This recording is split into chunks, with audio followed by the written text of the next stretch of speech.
The sign hung crooked near the entrance, its bold black letters aging into a stubborn, self-righteous shout. No dogs allowed. It was taped against the glass door with yellowing strips that curled at the edges, like even the tape knew the rule didn't belong there anymore. Inside the cafe, the morning rush stumbled through its usual routine. Businessmen scrolled absently through emails. Mothers wrangled restless toddlers. College students huddled over textbooks stained with the ghosts of 100 rushed meals. Everyone operated inside an invisible agreement: act busy enough, loud enough, distracted enough, and you wouldn't have to engage with anything uncomfortable. Which is why, when the man entered, he broke their silent contract without saying a word. He moved slowly, deliberately, guiding his service dog, a golden retriever with a navy vest snug against his broad chest, past the tables and chairs cluttering the narrow aisles. Heads turned. Whispers stirred. He heard them, the barely contained offense, the poorly veiled judgment. It's just a dog. Health codes, you know. Some people think rules don't apply to them. He didn't react. He had learned long ago that survival sometimes meant letting other people choke on their own ignorance without offering them a sip of water. The woman at the counter noticed him halfway through an order for a triple-shot vanilla latte. She froze. The customer she was serving glanced back at the cause of her distraction, lips pursing in disapproval. "Excuse me, sir," the woman said, loud enough to slice through the room's noise. "But we don't allow dogs in here." Her voice wasn't hostile. It was worse. It was patronizing, the kind that dripped from people convinced they were doing the right thing by enforcing the wrong rules. He shifted slightly, feeling the dog's steady presence by his side. The retriever's brown eyes scanned the room, unconcerned, focused only on his partner's cues. He reached slowly into his coat pocket, pulling free the laminated card issued by the state, the one that spelled out, in simple language, the law protecting his right to be here. But before he could even lift it, the manager stormed out from behind the espresso machines, mouth already twisting into a public relations smile sharpened by authority. "No pets," the manager snapped, voice sharper now that a few customers had turned fully to watch. "I don't care if it's a gold medalist poodle. Health codes are clear." He didn't raise his voice. Didn't explain that health codes specifically exempted service animals. Didn't point out that discrimination was a far greater legal risk than a dog's hair ever would be. He didn't need to. Because knowledge, like justice, didn't have to shout. It simply had to endure. Still, the scene was set. The audience, cafe patrons who minutes ago cared only about coffee, now leaned in with open curiosity. Would he fight? Would he argue? Would he back down? The man simply stood there, calm and immovable, the dog pressing comfort into his leg. And in that moment, that breath between confrontation and surrender, the manager made a choice. The wrong one. He motioned to the door, face flushed with the self-righteousness of someone certain he was protecting his establishment. "Out," the manager said. "Now." A murmur swept through the room, some embarrassed, some approving, most content to watch without intervening. The man exhaled slowly through his nose. He gathered the laminated card, tucked it back into his pocket, and turned toward the door.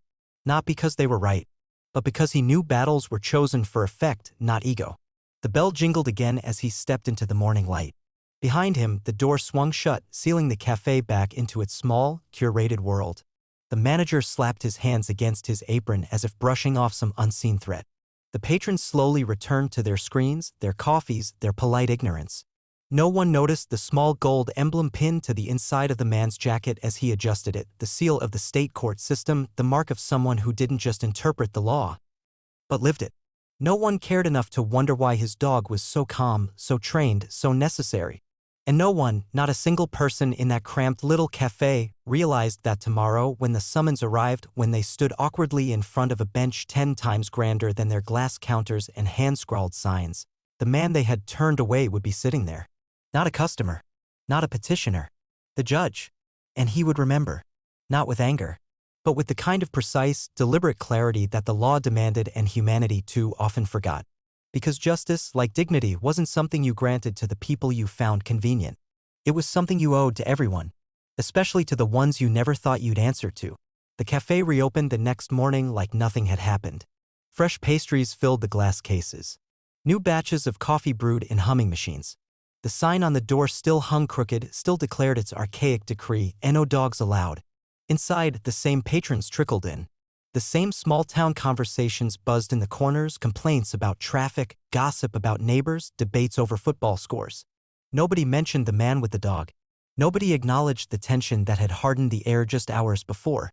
If anything, the incident had already mutated in their memories, twisted into something less uncomfortable. Health codes. Insurance liability. He should have known better. They weren't cruel, they told themselves. They weren't bad people. They were just following the rules. Rules that protected everyone, right?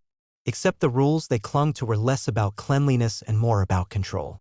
And deep down, where conscience whispered truths they didn't want to hear, they knew it. The manager moved through the cafe with a strut a little sharper than usual, riding the invisible wave of power that comes from winning an argument no one else dared question. The baristas giggled in the back, recounting the scene in exaggerated tones, the weird guy with the mutant dog, as if laughter could bleach the cruelty from their actions. The regulars nodded along, murmuring about how you just can't be too careful these days without specifying exactly who they meant by you. None of them wondered what it meant that no one had asked the man a single question before demanding he leave. None of them questioned why they felt so entitled to strip a stranger of dignity because of a leash, a harness, a silent partner whose very presence spelled vulnerability written in bold. It wasn't just about the dog. It never was. It was about comfort. About walls built not from law but from fear disguised as order.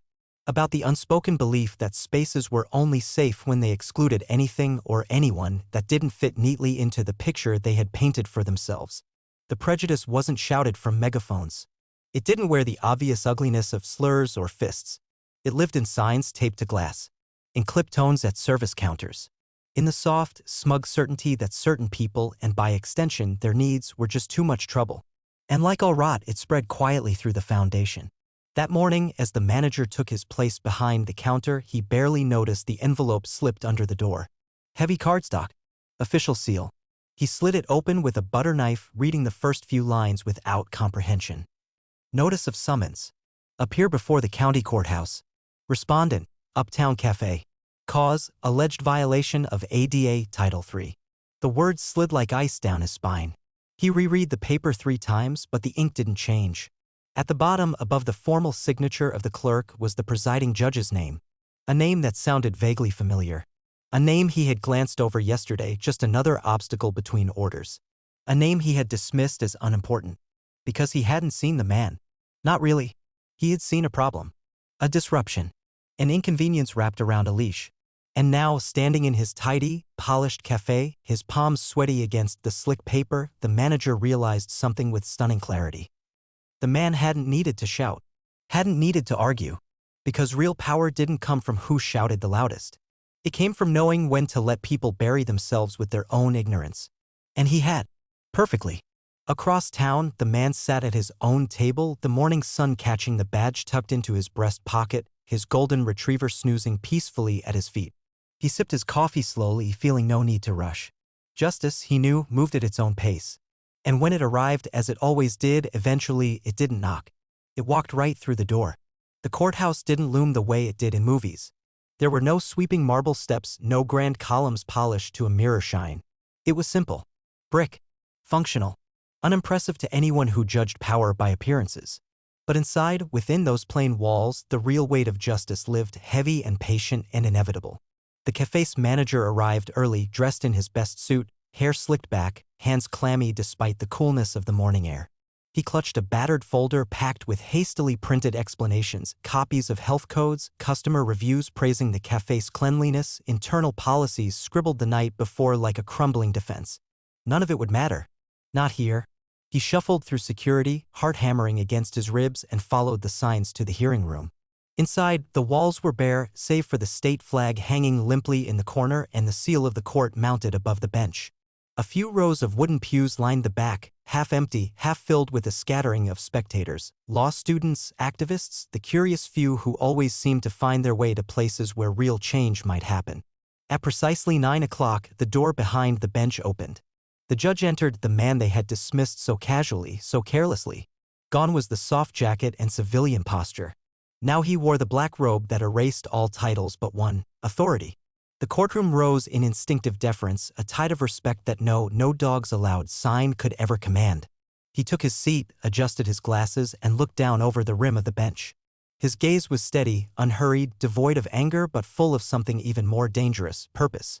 "Good morning," he said, voice clear but not unkind. "This court is now in session."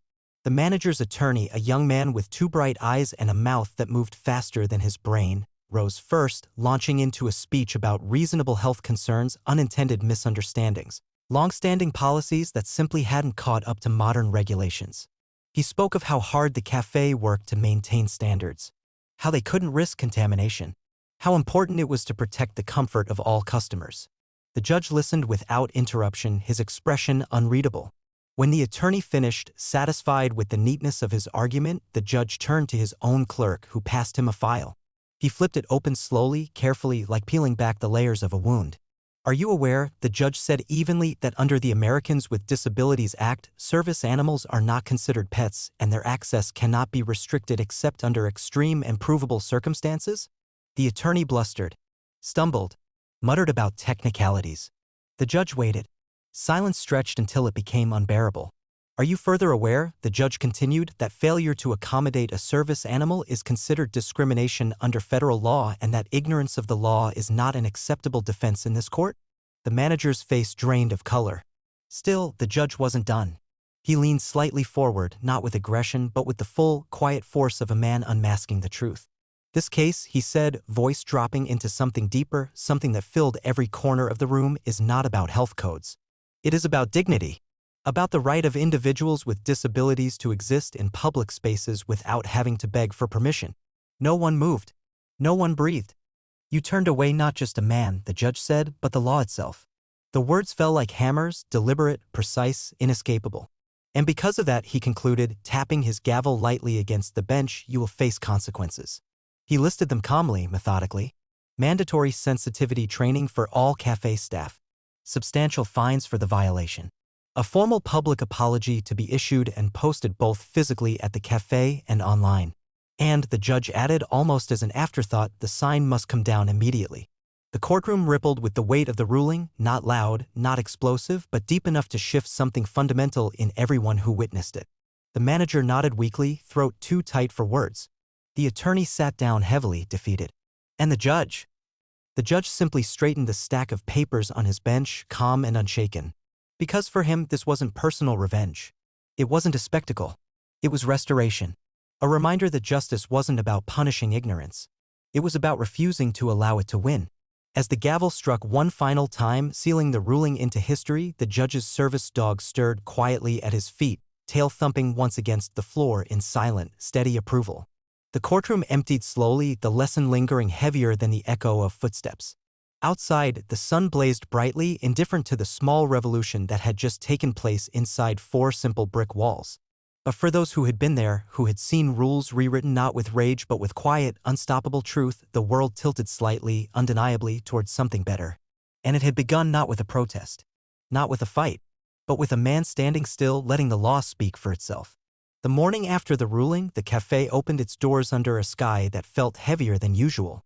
The old sign, the one that had proudly declared "No dogs allowed" for years, was gone. All that remained was a faint square of sun-bleached glass and the jagged edges of peeled-away tape. In its place, taped neatly with new strips and no attempt to hide the change, hung a fresh sheet of paper. "We welcome service animals. We respect the dignity of every guest. We apologize for failing to uphold those values." It was written plainly, without flourish, without the legal jargon that might have softened the blow. It wasn't just a policy shift. It was a confession. Inside, the atmosphere had curdled into something thick and brittle. The regular customers who had once murmured their agreement when the manager had thrown the man out now moved through the cafe with a strange caution, like stepping through a space where the walls had shifted overnight. The baristas worked in mechanical silence, avoiding each other's eyes. The manager moved stiffly behind the counter, offering tight smiles that dissolved the moment he turned away. At 10 o'clock sharp, as ordered, they made the apology official. A post appeared on the cafe's website and social media pages, visible to anyone who cared enough to search. "We acknowledge our mistake in denying access to an individual accompanied by a service animal. We apologize unreservedly for the hurt and harm caused. We are committed to making our establishment a place where all individuals are treated with dignity and respect." The words sat there, cold and clinical, stripped of the defensive justifications they had once clung to like shields. And the internet, as the manager feared, noticed. Comments poured in within minutes. Some expressed cautious optimism. Good on them for correcting it. Took a judge to make them do the right thing, but at least they did. Others were less forgiving. "You don't get a medal for fixing what you should never have broken." Only sorry because you got caught.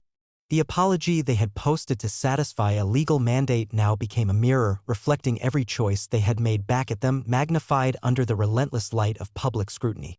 Business slowed. Not because people stopped needing coffee, but because trust, once broken, didn't rebuild overnight. Some customers never returned at all. And those who did carried a different energy, a quiet watchfulness, like visitors to a house where something important had cracked beneath the surface. The manager tried to rally his staff, tried to paint over the tension with new promotions, new menu items. But no sale could erase the memory of the judgment that had settled over them, a judgment rendered not by courts or online mobs, but by conscience. Because apologies, like trust, had weight, and when spoken without sincerity, they collapsed under the very harm they were meant to heal. Across town, the judge read the apology once, then set the paper aside. He didn't gloat. He didn't celebrate. This wasn't a victory. It was a correction. One of millions needed in a world too willing to dismiss the dignity of those who didn't fit the mold of easy customer. He reached down absently, running his hand over the golden retriever's head. The dog thumped his tail against the hardwood floor, content in the knowledge that no matter how slow the process, no matter how reluctant the players, the work of making the world better continued. One hard-won apology at a time. Later that week, when the judge passed by the cafe on his way to the courthouse, he paused across the street for a moment. Through the window, he saw a new sign hanging behind the counter. Everyone belongs here. He didn't cross the street. He didn't push the moment. He simply smiled, a small, private gesture, and continued on his way. Justice didn't need grand gestures. Sometimes it lived quietly, reshaping the world in ways most people would never fully recognize. And that was enough. First, it seemed like nothing had changed. The streets bustled with the same distracted energy. The same delivery trucks rumbled past faded crosswalks. The same shops blinked neon signs into the gathering dusk. But change, real change, rarely arrives like a parade. It seeps into the cracks of everyday life until one day, you realize the ground beneath you has shifted. It started with a dog. Not the judge's golden retriever, but a small black lab guiding a young woman through the bookstore 2 doors down from the cafe. The manager watched from behind his counter as she moved carefully through the aisles, one hand brushing book spines, the other wrapped around the dog's harness. No one stopped her. No one whispered. He thought of stepping forward, of offering help. But something inside him, shame, maybe, or the brittle shell of pride still healing, held him back. Instead, he wiped the counter again and watched as she found her book, paid with quiet dignity, and left without a single confrontation. It was a small thing, a silent thing, but it mattered. The other businesses on the block noticed too. The bakery replaced their fading "No Pets" sign with a sleek new placard, "Service Animals Welcome." The bank updated their staff training, adding mandatory sessions on disability awareness alongside the usual cybersecurity lectures.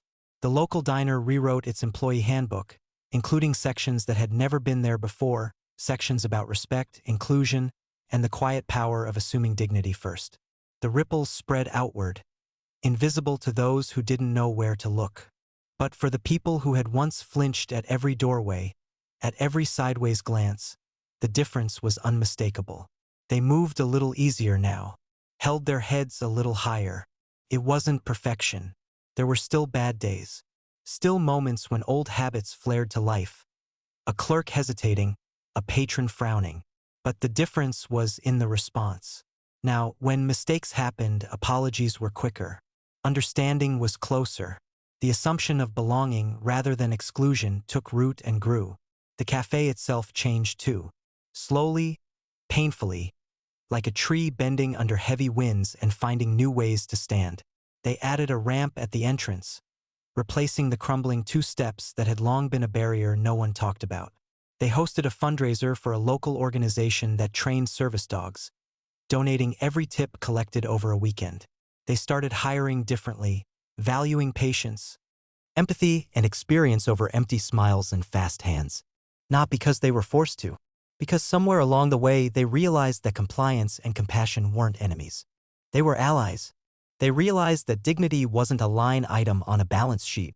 It was the foundation of every real success. Across town, the judge heard about the changes not from official reports or news articles, but from small, scattered moments. A barista who mentioned a service dog without a trace of irritation. A shop owner who installed wider aisles without being asked. A teenager explaining casually, confidently the rights of disabled patrons to an older relative who hadn't kept up with the times. He didn't take credit. He didn't seek it. He simply smiled when he heard the stories, feeling the weight of them settle into the world around him like new roots weaving through old soil. Because justice wasn't just what happened inside courtrooms. It was what happened afterward. In the spaces where lessons either hardened into resentment or blossomed into change. In the small, stubborn acts of choosing dignity when no one was watching. In the quiet corrections that echoed longer and louder than any gavel ever could. And as he sat at his kitchen table, his service dog resting at his feet, the judge knew that no ruling, no matter how decisive, could do what everyday people choosing better could. The world still had a long way to go. But here, in this small corner of it, something had shifted. Not enough. Never enough. But enough for today. And tomorrow they would build on it again. One choice at a time. One door at a time. One welcome at a time. The courthouse steps were damp with last night's rain, glistening in the pale morning sun. The judge moved slowly, his hand resting lightly on the harness as his golden retriever guided him up the familiar path. He didn't need the dog's help every day. But today he allowed it not out of necessity but out of trust. At the top of the steps he paused. From here, he could see the small slice of the city unfolding below, the narrow streets, the clustered rooftops, the blur of lives stitched together by shared routines and accidental collisions. It wasn't a perfect place. It never would be. But lately it had become something closer to what he always believed it could be. A place where dignity didn't have to be demanded. Where inclusion wasn't just a buzzword pinned to marketing campaigns, but a lived reality stitched into the small, invisible details of everyday life. He thought about the changes. The little shifts. The bakery door propped open with a bright yellow wedge so a wheelchair could pass without a second thought. The boy at the hardware store explaining service animal laws to a new trainee, not because he had to, but because he wanted to get it right. The cafe, the same cafe that had once thrown him out, now hanging a framed poster behind the counter. We serve everyone with respect. Not out of fear of fines. Out of understanding. Progress wasn't a parade. It was 1,000 small choices stacked together like bricks, invisible until one day you turned around and realized you had built something better. He moved inside the courthouse, exchanging nods with the guards, the clerks, the secretaries who no longer blinked at the sight of the golden retriever padding faithfully at his side. Inside his chambers, he slid out of his coat, hung it neatly, and sat behind the desk where so many decisions had been weighed and rendered. Files waited for him, fresh cases, fresh conflicts, fresh opportunities to measure human behavior against the scales of justice. He opened the first folder but paused before reading. His hand drifted to the golden retriever's head, fingers sinking into soft fur. "You did good," he murmured. The dog wagged his tail once, thumping against the wood floor, as if to say, "We did good." Because change, real, lasting change, was never a solo act. It was built by those who refused to look away, who refused to step aside, who stood firm even when the world told them they didn't belong. He thought of the faces he had seen lately, the young woman guiding her own service dog into the bookstore without hesitation. The boy at the diner holding the door open with an easy, unthinking kindness. They would grow up believing this was normal. Not a fight, not a victory, just life. And that, he realized, was the real triumph. Not that he had forced the city to change for him, but that he had helped it change for everyone who would come after. He leaned back in his chair, the morning light slanting across the room in golden shafts. The world wasn't perfect. It wasn't finished. It might never be. But it was moving. It was learning. It was possible. And sometimes that was enough to change everything.